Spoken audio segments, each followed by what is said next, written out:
առումներով։ Շատ լավ, պարոն նախարար, անդրադառնանք մեկ այլ խնդրի բյուջեի կրճատման մասին։ Չնայած Ադրբեջանն էլ հայտարարեց, որ 5 տարով այս դիմացի տարիներին կրճատելու է, բայց մեր ընդդիմությունը ահազանգում է, որ ոնց ենք մենք պրոֆեսիոնալ բանակ, ժամանակակից սպառազինություն, տեխնիկա եւ այլն ունենալու, եթե կրճատում ենք բյուջեն եւ Ադրբեջանն էլ գիտենք, որ ամենաբարեկամ պետությունը չի եւ դեռ երկար ժամանակ չի մնալու։ Պարոն Ղազարյան, ես նախ ուզում եմ ձեր ուշադրությունը հրավիրեմ այս աղյուսակին։ Սա վերջին տարիներին մեր ռազմական պաշտպանության ոլորտի ծախսերի նկարագիրն է։ Այստեղ դուք կտեսնեք, թե ինչ դինամիկա կա, եւ ես կբացատրեմ, որտեղ ինչ է տեղի ունեցել եւ որը ինչի պատճառով է։ Նախ ուզում եմ ուշադրություն դարձնենք 18 թվականին։ 245 միլիարդ։ 245 միլիարդ դրամ, բայց որպեսզի պատկերացումը նաև լինի արտարժույթով, դա կազմում է 640 միլիոն դոլար։ Ու եկեք ընթացիկ բյուջեին անդրադառնանք 25 թվականի պաշտպանական ծախսերը միլիարդ 740 կազմել են 667 միլիարդ, որը կազմում է 1 միլիարդ 741 միլիոն 604 հազար դոլար ներողություն։ Այսինքն ռազմական ծախսերը պաշտպանության ոլորտի ծախսերը ավելացել են 1.1 միլիարդ դոլարով։ Սա ուղղակի գիտություն քննադատների։ Հիմա վերադառնանք մեր առօրյա բնականոն հարցերին։ Ուրեմն այստեղ երևում է դինամիկան, որը բնական դինամիկա է պետության հնարավորություններին համընթաց։ Հիմա վերադառնանք 22 թվական, երբ մենք որոշում ենք ընդունել, որ պիտի մեր բանակի որակը փոխենք, պիտի բանակը դարձնենք պրոֆեսիոնալ, բարեփոխումների մեկնարկն է տրվել 22 թվականի աշնանը։ Եվ բնականաբար ընդունվել է նոր բյուջեն, եւ այստեղ տեսնում եք էական տարբերություն 22 եւ 23 թվականների միջև։ Սա այս որոշման արդյունքն է։ Նաև մեր տարածաշրջանի իրավիճակը հաշվի առնելով 23, 24, 25 թվականներին տեղի է ունեցել բյուջեի աճ, որը ենթադրում է, որ մենք մեր ապագայի ծախսերը, պլանավորած ծախսերը մոտեցրել ենք, արագացրել ենք։ Սա ավելի շատ տեսանելի է 25 եւ 26 թվականների տարբերության միջև։ Այսինքն հաշվի առնելով մեր երկրի առաջ ծառացած մարտահրավերները, մենք որոշում ենք ընդունել 26 թվականի համար նախատեսած ծախսերը արագացնենք 25 թվականին, որովհետև նույն զենքի գնումները դրանք պարզ գործընթացներ չեն, անհրաժեշտ է վճարել կանխավճար եւ այլն։ Միևնույն ժամանակ մենք այս տարիների ընթացքում մեծացրել ենք եւ սոցիալական աջակցությունը, սոցիալական ապահովության մակարդակը Հայաստանի Հանրապետության բանակի եւ զինվորականների եւ բարձրացրել ենք աշխատավարձ ատեստավորման միջոցով։ Այսինքն այս թվերը դրա արտացոլումն են։ Ու հիմա այսօր մեզ քննադատել բյուջեն կրճատելով բանակը քանդելու մեջ կամ նմանատիպ այլ բաներում, դա մեղմ ասած արդար չէ ու ամոթ է կարծում եմ։ Այսինքն ես ճիշտ հասկացա, որ դուք 26-ի որոշ ծախսեր արել եք 24-25-ին։ Նայեք, ուրեմն 24-ի ես խնդրում եմ փոխեք դրամով ծախսերը, որպեսզի ավելի տրամաբանական լինի։ Տեսեք, 24-ին ունենք 556 միլիարդ դրամ։ 26-ին ունենք 567 միլիարդ դրամ։ Տարբերությունը 11 միլիարդ։ Եթե մենք բնականon շարունակեինք, օրինակ տարբերությունը 2 տարվա մեջ կարող է լինել 5 միլիարդի տարբերություն 5-6 միլիարդի, ու սա որևէ հարց չէր առաջացնի ոչ ընդդիմության եւ որևէ մեկի մոտ, բայց քանի որ մենք 25-ին արել ենք իրապես ավելի շատ ծախս, քան նախատեսված էր մեր պլանով, այսինքն 26-ին նախատեսվածը բերել ենք առաջ, տեղի ունեցել էս անհամաչափությունը առաջին հայացքից, բայց իրականում ամեն ինչ շատ համաչափ է եւ բանակի զարգացմանը, բարեփոխումներին որևէ կերպ չի կարող խանգարել։ Այսինքն արդիականացմանը սա տեմպից չի գցի եւ չի խանգարի։ Միանշանակ ոչ, որովհետեւ նույն 25-ի ծախսերը այդ արդիականացմանն են միտված եղել ու բնական է, որ որևէ կերպ չեն կարող խանգարել։ Հիմա մյուս ծրագրերին ինչ արդյունքներ են տալիս ատեստավորումը, պաշտպան հայրենաց ծրագիրը, ռազմական կրթության ուղղությամբ, խնդրեմ մեկնաբանեք։ Պաշտպան հայրենաց ծրագրին ես արդեն անդրադարձա, նշեցի, որ արդեն 4217 զինծառայող որոշում է ընդունել դառնալ մեր շահառուն եւ երկարաժամկետ իր կյանքը կապել բանակի հետ։ Սա իրապես շատ մեծ թիվ է եւ կարծում եմ մեր ընդդիմադիր գործընկերները սա կգնահատեն։ Բնականաբար սրանք փոխկապակցված են ատեստավորման հետ այս հարցերը, որովհետեւ սա ենթադրում է, որ նույն զինծառայողը երբ պայմանագիր է կնքում, ինքը հնարավորություն է ստանում ատեստավորվել եւ ստանալ 205-ից մինչեւ 470,000 դրամ հավելյալ աշխատավարձ։ Սա էական բարելավում է եւ կարծում եմ, որ դա արդեն անդրադարձել է մեր զինծառայողների սոցիալական իրավիճակի վրա, նրանց կյանքի որակի վրա։ Մենք այս պահին ունենք ատեստավորմանը մասնակցած զինծառայողների 65%-անոց ատեստավորում։ Իսկ դինամիկան ըստ տարիների, եթե 23 թվականին ատեստավորմանը մասնակցողների 49.2%-ն է ատեստավորվել, ապա 24 թվականին այդ թիվը կազմել է 60.6%, իսկ 25 թվականին 64%։ Սա նաև խոսում է նրա մասին, որ տեղի է ունենում որակական փոփոխություն, այսինքն մոտիվացիա ունեն մարդիկ եւ բացի մեր կողմից կազմակերպված միջոցառումները ֆիզիկական, կրթական որակը փոխելու, նրանք նաև մոտիվացված են ինքնուրույն իրենց վրա աշխատելու եւ ինքնակրթությամբ զբաղվելու, սա մեծ ու դրական ազդեցություն է գործում բանակի վրա։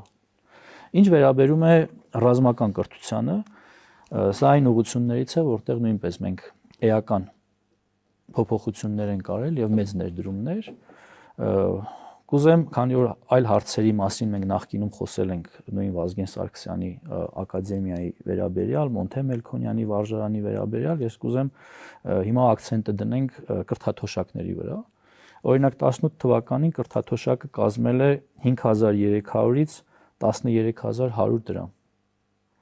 Իսկ գերազանցիկները եւս 10000 դրամ հավելյալ կրթաթոշակ են ստացել։ 2025 թվականին կա բազային կրթաթոշակ, օրինակ առաջին կուրսի բազային կրթաթոշակը 15000 դրամ է։ Բայց ըստ առաջադիմության բավարար, լավ եւ գերազանց։ Նրանց կրթաթոշակը կարող է բազմապատկվել 3-ով, 4-ով եւ 5-ով։ Արդյունքում առաջին կուրսի առաջադիմության, գերազանց առաջադիմության ուսանողը կարող է ստանալ կուրսանտը 75000 դրամ։ Ու այսպես շարունակ, երկրորդ կուրսի գերազանցը կարող է ստանալ 100,000 դրամ, երրորդինը 125, չորրորդ կուրսինը 150,000 դրամ եւ 5-րդ կուրսինը 175,000 դրամ աշխատավարձ։ Ներողություն, այո, նման է աշխատավարձի, բայց կրթաթոշակ։ Իրապես գումարի չափը այնքան է, որ սա կարելի է նույնիսկ դիտարկել որպես կուրսանտի համար աշխատավարձ։ Ինչ վերաբերում է մյուս կրթական հաստատությանը, դա Մոնթե Մելքոնյանի անվան վարժարանն է։ Սրա մասով մենք համագործակցել ենք ԿԳՄՍ նախարարության հետ։ Այստեղ նույնպես ունենք էական փոփոխություններ, մասնավորապես կրթաթոշակի մասով, մինչև 18 թվականը կրթաթոշակ Մոնթե Մելքոնյանում չեն ստացել։ Իսկ հիմա վարժարանի բոլոր սաները ստանում են 15000 դրամ, միջին առաջադիմության կուրսանտները 30000 դրամ, գերազանց առաջադիմության կուրսանտները 45000 դրամ կրթաթոշակ։ Սա կարծում եմ էական աճ է եւ մեծ կարեւորություն ունի մեզ համար այս ոլորտի փոփոխությունները։ Մի թիվ էլ կուզեմ հնչեցնել,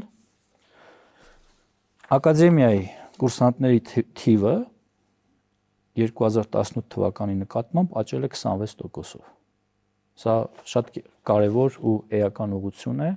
բանակի կերպափոխման եւ պրոֆեսիոնալ դառնալու համար։ Պարոն նախարար, մենք ունենք միջին ուղղակի սպաների անհրաժեշտություն շատ, այ թվականակով մենք հասնում ենք բավարարման բանակի կարիքների հետ առնչվում։ Մենք հիմա ամեն ինչ անում ենք, որպեսզի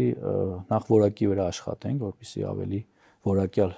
սպաներ ունենանք, այսինքն ավարտեն նույն վարժարանը եւ ակադեմիան այնպիսի կուրսանտներ, որոնք բանակում փոփոխություններ կբերեն իրենց հետ եւ ոչ թե իրենց հետ կբերեն, օրինակ, քրեական ենթամշակույթի տարրեր։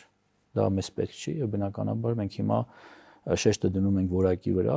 բայց նաեւ հաշվի առնելով այն ծրագրերը, որ մենք իրագործում ենք, կա էական փոփոխություն, ես 26%-ի մասին նշեցի 18 թվականի համեմատ, որովհետեւ դա մի փուլ է, երբ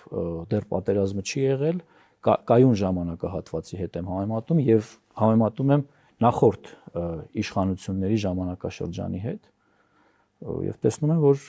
էական մոտիվացիա կա եւ շատ երիտասարդներ ու ընտանիքներ որոշում են ընդունում, որ իրենց զավակը դառնա սպա, ինչը շատ գովելի եւ ուրախալի է։ Ես գիտեմ, որ բարեփոխումների մաս է կազմում նաեւ բոլոր տեսակի համազգեստների փոփոխության հարցը։ Միացյալ Նահանգներում դուք այս թեմաներով հանդիպումներ եք ունեցել, սա միայն այսպես զուտ էսթետիկ պահ է, թե նաեւ իր մեջ հոգեբանական լուրջ տարեր է պարունակում եւ երբ է փոխվելու բանակի այն ունի եւ էսթետիկ նշանակություն եւ հոգեբանական եւ կարծում եմ մեզ համար էլ վիզուալ աչքի համար ավելի հաճելի կլինի նոր համազգեստը։ Ես հիմա իհարկե քանի որ դեռևս այն չի փորձարկվել բանակում փորձանմուշները ցուցադրել հանրայինի եթերով չեմ կարող, ցավոք սրտի, բայց կարող եմ ասել, որ պրոցեսները շատ արագ գնում են առաջ, մենք արդեն իսկ ունենք պատրաստ խմբականակ, որ պիտի ստանանք, խոսքը վերաբերում է դաշտային համազգեստի այն առաջին խմբականակին, որը տվյալ ընկերությունը պարտավորվել է մեզ տալ, որպեսզի բանակը դա զորային փորձարկում անցկացնի, ինչպես նաև արդեն իսկ ամբողջացվել են ամենօրյա համազգեստի եւ տոնական համազգեստի նմուշները եւ շուտով դրա ավարտն էլ կունենա։ Գեներալից մինչեւ շարքային, շարքայինից մինչեւ գեներալ, այո, մենք փոփոխություն ենք կատարում։ Ունենալու ենք նոր համազգեստ, թե որակապես, թե տեսքով, թե ստանդարտներով։ Հրաժարվելու ենք մեր շատ սիրելի խորհրդային տիպի համազգեստից։ Իսկ այն որ ասում են կար նատոական եւ խորհրդային, հիմա այդ նատոականը լինելու թե լրիվ մեր հայկական բանակի ստանդարտները արևմտյան են, բայց համենված մեր հայրենական խորհրդանիշներով, նշաններով։ Ամենակարևոր հարցերից մեկը ինչպիսին է ներկայումս զինված ուժերի զինտեխնիկայի մատակարարման գործընթացը, սպառազինության դիվերսիֆիկացիան հաջող է ընթանում թե ոչ, նախկինում մենք բաց աղբյուրներից տեսնում ենք, որ մեր ռազմական խոշոր մատակարարը Ռուսաստանի Դաշնությունն էր, հիմա որքանով է կազմում Ռուսաստանից գնվող զենքի տոկոսի շեմը տարեկան կտրվածքով եւ ինչպես ենք դիվերսիֆիկացրել։ Պարոն Ղազարյան, ուրեմն երբ ես 22 թվականի մասին խոսեցի, 22-ը այն սկիզբն է, երբ մենք որոշում ենք ընդունել դիվերսիֆիկացնել նաև հարաբերությունները պաշտպանական ոլորտում։ Խոսքը վերաբերում է եւ բուն հարաբերություններին եւ սպառազինության եւ ռազմական տեխնիկայի գնմանը։ Դուք կհիշեք, կար մի փուլ, երբ մենք խոսում էինք, որ ունենք գնված ապրանքներ, որոնք ժամանակին չեն հասնում, չկան մատակարար այլ երկրներ եւ այլն, մենք այդպիսի փուլ ենք անցել, բայց այդ փուլը պատվով հաղթահարել ենք եւ այսօր Հայաստանի Հանրապետությունը նման խնդիր չունի։ Չունենք այդպես խնդիր։ Նման խնդիր չունենք։ Խնդիրը հաղթահարված է, դիվերսիֆիկացիան իրականացված է։ Բայց սա չեմ ուզում, որ մեր հարցազրույցը վերածվի Հայաստանի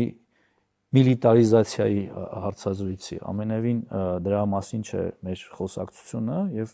այն ինչ արվում է մեր կողմից, դա մեր երկրի պաշտպանունակությունը բարձրացնելու նպատակով է եւ կարծում եմ անհրաժեշտ է, որպեսզի բոլորի համար բաց լինի, այդ թվում նաեւ Հայաստանին զենք վաճառող եւ կողքից Հայաստանին նայող մեր հարևանների ու գործընկերների համար Հայաստանը իր սպառազինությունը եւ բանակը օգտագործելու է միայն սեփական սուվերենությունը տարածքային ամբողջականությունը եւ ինքնիշխանությունը պաշտպանելու համար։ Պարոն նախարար, Եվ Հայաստանի սահմաններից դուրս մենք մեր զինված ուժերը կիրառելու մտադրություն չունենք։ դիվերսիֆիկացիան իհարկե շատ լավ բան է, բայց նաև կարևոր է թե որ սերնդի զենքեր ենք մենք ստանում, վերցնում եւ այն որ մենք բերում ենք եւ այլն դրանք որ սերնդի զենքեր նոր սերնդի զենքերի բացառապես բացառապես նոր, բայց այստեղ կա նաև մի կարևոր հատված։ Մենք զարկ ենք տվել այս տարիներին նաև տեղական ռազմաարդյունաբերությանը։ Երբ ես թվերի մասին խոսեցի, այս մեծ թվերի մեջ իրենց դեր ունեն, իրենց տեղ ունեն նաև հայրենական արտադրության զենքերը, որոնք տարբեր են, այսինքն մի մասը սպասարկելու են նախկինում մեր ունեցած զենքերը, այդ թվում նաև զինամթերքով եւ այլն, եւ ունենք նոր հայրենական ամբողջությամբ հայկական մտքի արդյունքում արտադրված զենքեր։ Եվ ինչպիսին է նրանց որակը համեմատության մեջ։ Գիտեք, ամեն ինչ պիտի անենք, որ մեր որակը դառնա մրցունակ եւ հայկական զենքը դուրս գա շուկա, դա իհարկե պաշտպանության նախարարի խնդիրը չէ։ Ես նկատում եմ ադեկվատ են այն մարտահրավերներին, որ կարող է գալ մեր շրջապատից։ Կարծում եմ այո, բայց միևնույն ժամանակ մենք պիտի մեզ հաշիվ տանք, որ եթե ներդրում չանենք այդ ոլորտում, երբեք չենք ունենա ավելի մրցունակ ու ավելի ցանկալի տեսակներ, որովհետև ներդրում է պահանջում ցանկացած բան եւ այստեղ էլ կուզեմ երկու թիվ հնչեցնել 22 թվականին վերադառնանք 22 թվականին մենք ունեցել ենք մոտավորապես տեղական ռազմաարդյունաբերական ընկերությունների հետ 5.5 միլիարդի պայմանագիր 5.5 միլիարդ դրամի պայմանագիր հետագայում այդ թիվը դարձել է եռամյա պայմանագրերի արդյունքում դարձել է 170 միլիարդ Սա ճշտված թիվն եմ ասում, սկզբից եղել է 190, բայց կատարողականը 170 միլիարդ։ Դուք այդ աճը պատկերացրեք մի քանի տարվա ընթացքում, ու դա չի կարող չունենալ իր հետևանքները։ Պարոն նախարար, շատ կարևոր է նաև բանակի կառավարումը։ Մենք տեսանք 44-օրյա պատերազմի ժամանակ, որ մենք նաև կառավարման խնդիրներ ունենք, հա, բանակի մոդեռնիզացիան ոչ միայն զենքն է եւ այլ մարտունակությունը, լեռնային տարածքներում մոբիլ լինելը եւ այլն, շատ խնդիրներ տեսանք, որ մենք զիջում էինք մեր հակառակորդ բանակից։ Այդ խնդիրները լուծվում են, այսինքն որ մենք ունենանք արդիական բանակ, որովհետեւ պարզ է, որ թվականակով մենք երբեք չենք գերազանցի մեր տարածաշրջանի ժողովրդին, պարզ պատճառով, որովհետեւ մենք քիչ ենք։ Ճիշտ է, այո, որակը շատ կարևոր է եւ մենք մեծ ուշադրություն ենք դարձնում մարտական պատրաստությանը եւ ամեն ինչ անում ենք, որ մեր բանակը ավելի պաշտպանունակ լինի։ Այստեղ մեզ օգնում են մեր տարբեր միջազգային գործընկերներ եւ շատ կարևոր է նաեւ մեր գործող փաստաթղթերի փոփոխությունը, հրահանգների փոփոխությունը, դրանք նույնպես տեղի են ունենում, այդ թվում նաեւ գործընկեր մասնագետների աջակցությամբ Եվ կարող եմ ասել, որ ունենք էական փոփոխություններ, իհարկե չենք ասել այն մասին, որ ես կարող եմ ասել, որ մենք մեր երազանքի բանակի մասին կարող ենք խոսել, բայց այն, որ մենք էապես հաջողություններ արձանագրել ենք, դա ես կարող եմ փաստել։